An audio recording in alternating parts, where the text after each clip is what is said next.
Russian President Vladimir Putin claimed in a speech on Monday that Ukraine was completely created by the Soviet Union in the aftermath of the 1970 Bolshevik Revolution. Ukraine, I'm quoting, an inherent part of our history, culture, spiritual space. There are comrades, relatives, not only colleagues, friends, but also our family, people we have blood and family ties with, Putin said. Okay, that doesn't sound good. And then he went into this really weird history lesson. Remember, he's the guy who said the fall of the Soviet Union is the biggest error in modern history.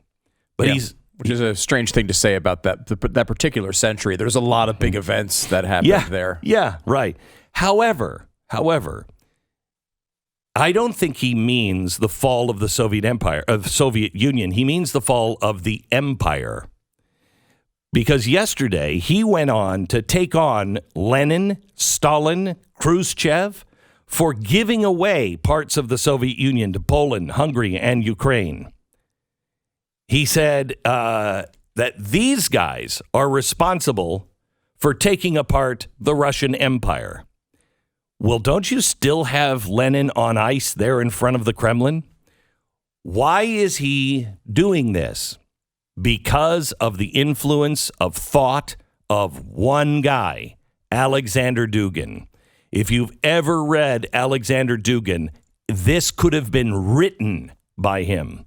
He was talking all about the core values that we have and the religion that we all celebrate and the rise up of the old Russian Empire, the pre-modern empire. It was scary stuff if you know what you are looking for. I don't know what his intention is. He looked crazy. He sounded crazy. If you look at what he said, read what he said, it sounds crazy. But if you know Alexander Dugin and what he preaches in Russia, it's a fourth political theory. Now, I don't know if he was doing it because he has adopted this crazy philosophy or he just wants people to think he's crazy. So they're like, don't screw with him. He's got a twitchy eye. One way or another, it doesn't really matter. Putin threatened yesterday a bloodbath if Ukraine resists the loss of territory because he took 2 states and they have the Russian separatists in those 2 states. But what happened was when they took over Ukraine, they killed almost all the Ukrainians. And then they sent in all of these Russian families and said, you, and you're moving to Ukraine. But I don't. You're moving to Ukraine. So they moved to Ukraine and they've raised their family. And in these 2 particular states, there's a lot of Russian ties. Okay. And so they've always claimed that these really are Russian states. The Ukrainians say, no, it's a Ukrainian state, but you just sent a whole bunch of Russians in here. And so yesterday he just took them and then signed a document and said, yep, they're ours now. Well, he recognized their independence. Yes, thank you. Yes, you're right. And then send troops immediately in, which is what you do with a new independent country. Right, when you recognize. We're just recognizing them. That's all we're doing, and sending in troops. Right. It's not an invasion. No. Okay, so that's pretty much what our government said. It's not really an invasion. And this is what this is what Joe Biden said in a gaffe, quote unquote. It wasn't a gaffe. He's just so senile. He doesn't know what he's saying sometimes. He's like, oh, that was secret. I wasn't supposed to say that.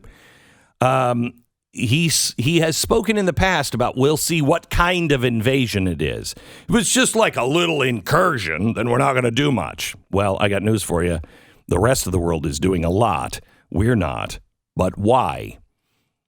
Let me tell you about the part of his speech that no one will talk about. No one's going to talk about the Alexander Dugin stuff because they don't have any idea what it is. I'm telling you, if you don't know who Alexander Dugin is and you're interested in world affairs, especially what Russia is up to, you should read The Fourth Political Theory. Your hair will fall out. Okay? You'll read the first part of it, a few chapters, and you'll be like, yeah, that's right.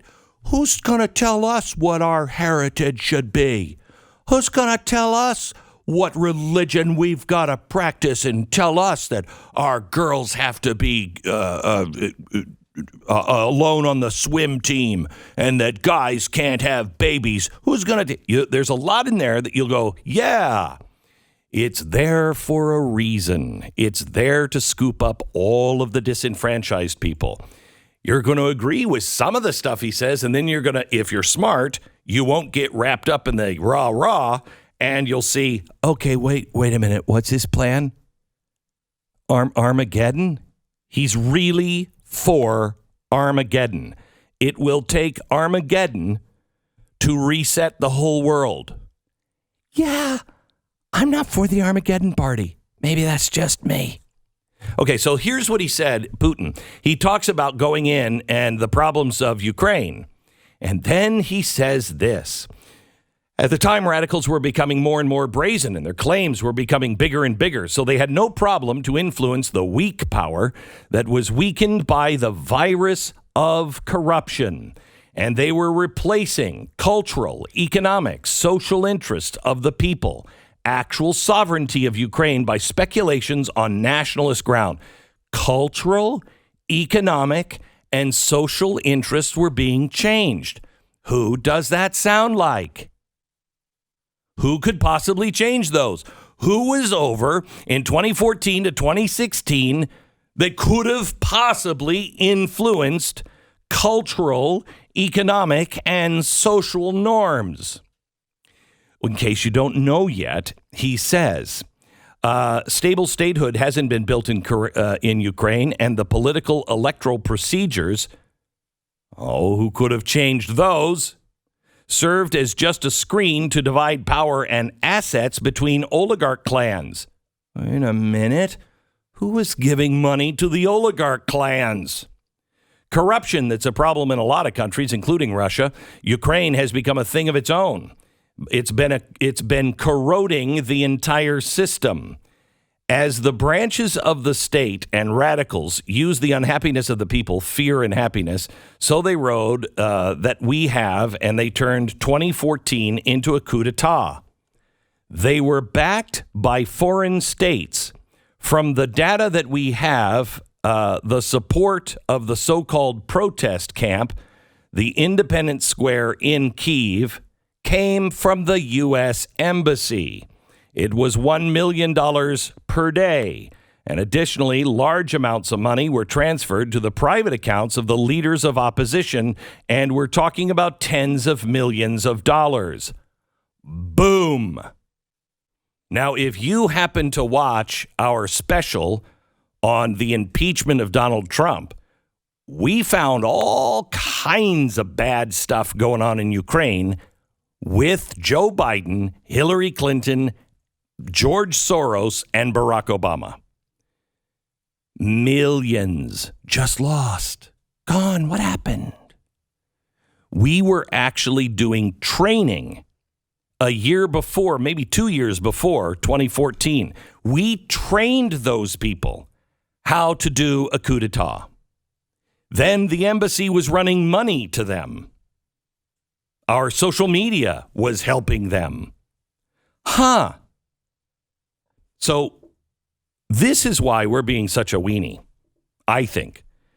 All of the people that were involved in that are currently in power here in the United States.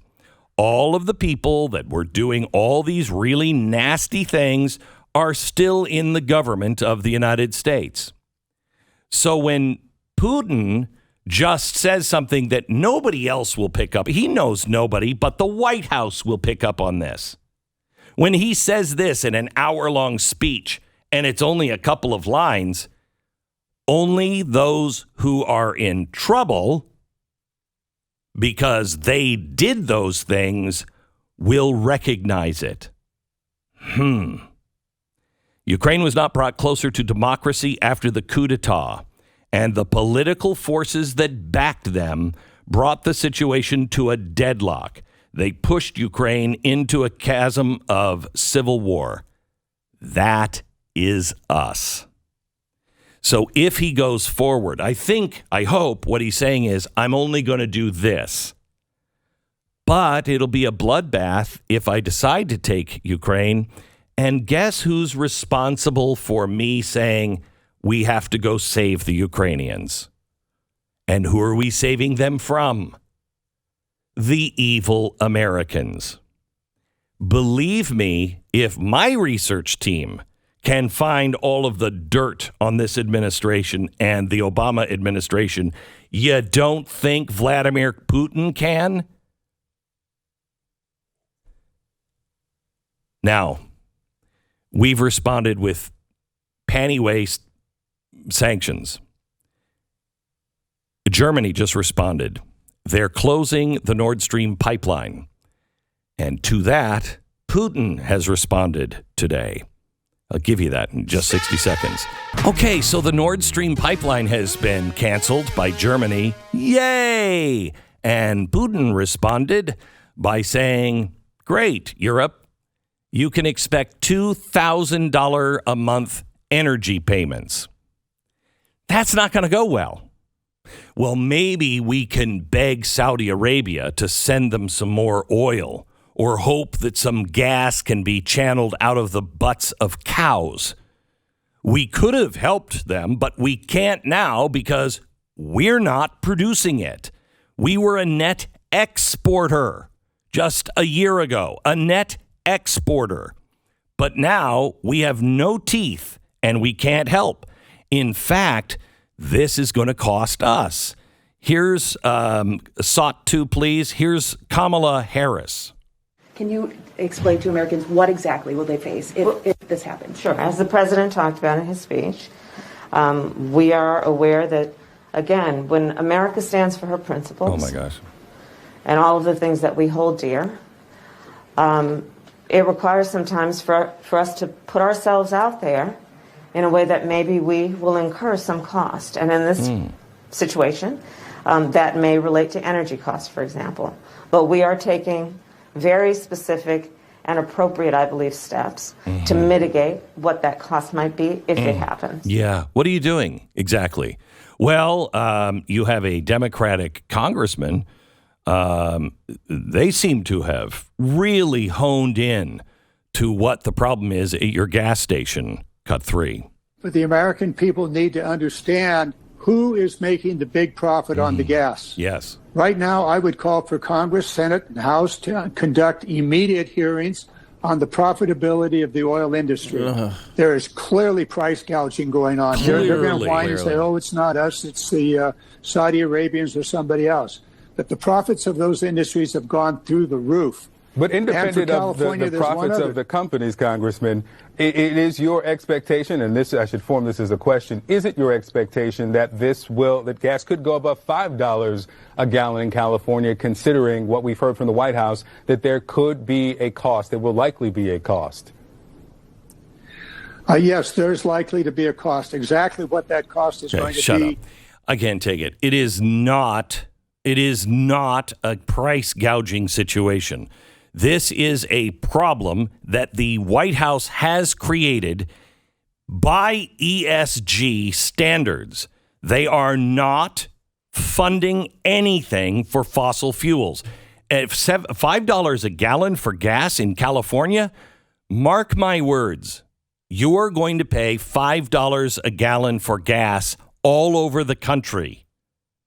It may not happen tomorrow, and it may not happen just because of Russia, but guarantee you will pay $5 a gallon of gas until Joe Biden and the financial community takes its foot off the throat of fossil fuel manufacturers. And I was in California, a week and a half ago, and I saw $5 a gallon gas. It's already there.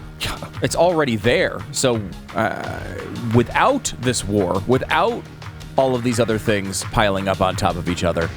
So if you don't think $5 gallon gas is coming, especially in California, I mean, it's already present. If you enjoyed this video, hit like and subscribe to our channel so you'll be sure to see similar videos from BlazeTV with the added bonus of signaling YouTube that your voice and opinion still matters.